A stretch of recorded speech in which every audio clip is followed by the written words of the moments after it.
Now, I've been reading novels for like a hot minute now. I think it's going over like 4 years, and I've read plenty of novels, but I've really saved the peak for last. I tried Shadow Slave, read like a volume and a half of that, really dropped that off. I'm never really gonna pick that back up again, I'm not gonna lie to you. Read Reverend Insanity, absolutely adore it and love it. I'm going to pick that back up very soon, but right now I am reading Lord of the Mysteries, not only because I was bored with the BRAINROT, but also because the anime was coming out very soon, and I ain't gonna lie to you, I kind of forgot. But oh my god, bro, watching this anime makes me want to read this even more. It makes me want to hurry up and finish volume 1. I'm like 10 chapters off.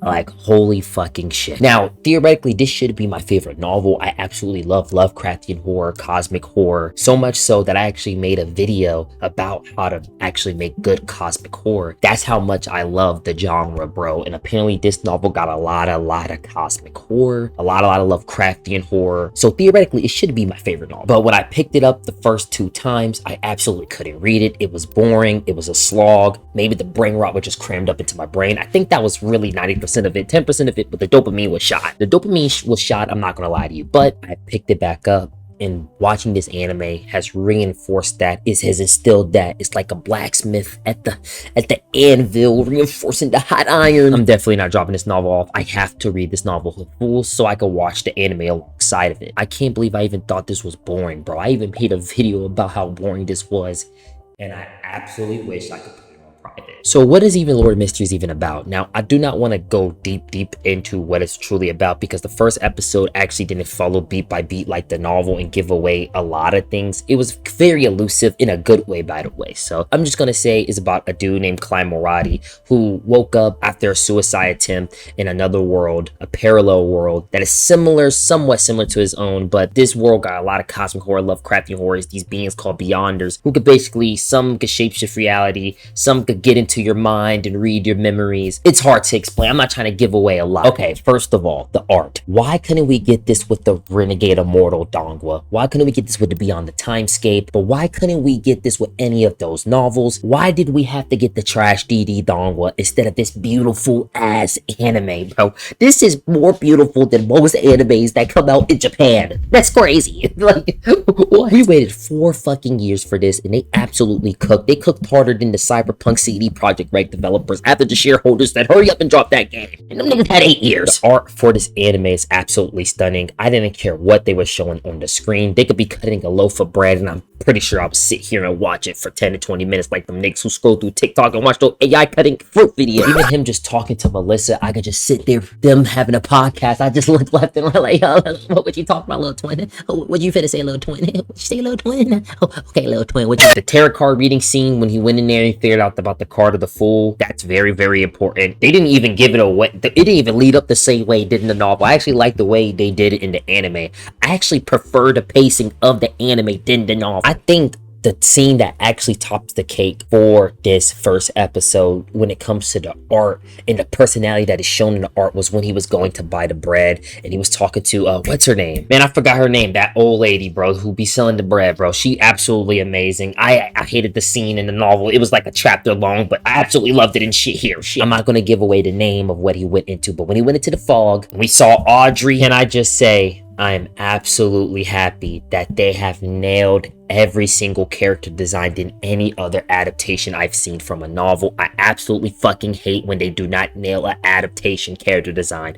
Please, oh please, oh please. It happens to the novel to the manga translations. Anytime a novel go from a novel to a manga, it absolutely sucks when it comes to adapting the character, but this did it perfectly from going from fucking novel to freaking anime. Maybe because they have official art for the characters, but god dang, bro, some of y'all be botching it up. I still think the best scene in the episode was the scene of Klein Moradi's mind and seeing Dolly trying to probe him to see if he know about the Antonius notebook, or however you pronounce that fucking notebook name. I ain't gonna lie to you, bro, if Dolly was touching me like that, you might have committed a grave mistake, bro. You might figure out that I'm actually a sequence once succubus or incubus, bro. Not a succubus, incubus, bro. All done Smith gonna see you turn into a sack of skeletons and bones because I just sucked up your life force after you touch me like that, twin. The interrogation scene was so intense when we first see the introduction to Leonard and Dunn Smith, bro. It was absolutely amazing, bro. It's like they had this shit down packed. Nigga didn't even know he transitioned into that shit.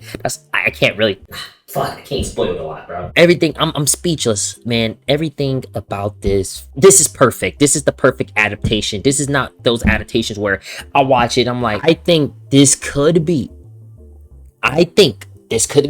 first episode, Ultimate Glazer. I'm calling it anime of the year. I said it. I don't see how it couldn't. I'm loving the pacing. It's very elusive. Now I can see how somebody who don't know nothing about this, they watching it, they're getting caught up, they're getting hit with the fugazi, they're confused. This has some of the best transitions that I've seen in a long time in anime, but at the same time, I haven't watched anime in the past 2 to 3 years, so take that with a grain of salt. But still, goddamn it, this has some of the best transitions, some of the best pacing I've seen in a long fucking time. I can see if somebody don't know the context of the novel or never read the novel, and they looking at it and they seeing how like it's going from this place and that place, like what's happening here, what's happening there. Like, come on, bro. Gather around. Make sure you subscribe because Boofy will be breaking this shit down. This is your boy Boofy, aka Poopek. I'm out. Peace. It's 9 o'clock and I just went outside, water some plants. And I was like, you know what? Let me watch episode 2 because I forgot. I didn't even know episode 1 and 2 came out around the same time. So I only watched episode 1. I didn't see episode 2. When I sailed the seas, the continent that I landed on didn't have episode 2 available. Let's just say that. One of my disciples said, yo, I'm gonna send you some coordinates to another location to get this divine treasure. And when I tell you, when I got to the divine treasure, I opened the door to get the divine treasure. This is the coordinates, right? I went to the exact location. It looked a little suspicious. I might have to go ban my disciple because when I opened up episode 2, I don't know, it's because I was buffed up off the tier 7 spiritual herb, but tell me why this shit felt like I was going through an Eldritch Lovecraftian Cthulhu run myself. I'm talking about, I'll look down, I'll look up, look down, wait, what am I at? Like, I feel like I feel like I'm Klein, bruh. I have to get up, look left, and look right like I'm crossing the street, like, yo, bro. I have to rewind back a couple seconds, like, yo, how'd I go from that thing, bro? Oh my god, this shit felt like I was teleporting, bro. Please, oh please. Please, you guys gotta read the novel, bro. You guys gotta read the novel. This shit paced so good. It's paced so well. It is so seamless that you won't even know what's happening, bro. They ain't telling you what's going on, bro. You as lost as Klein, bro. You're from the perspective of Klein. I think that's how this show wants you to be like. They want you to be really not in the know. I feel like Klein perspective in the novel kind of gave away, well, it gave us deeper insights in his train of thought and stuff like that. It felt so jumpy because we're not really hearing a lot of Klein inner dialogue in the anime, which honestly, it kind of feels like we're all what a good excuse to read. You gotta read an Eldritch scripture in order to comprehend the vision.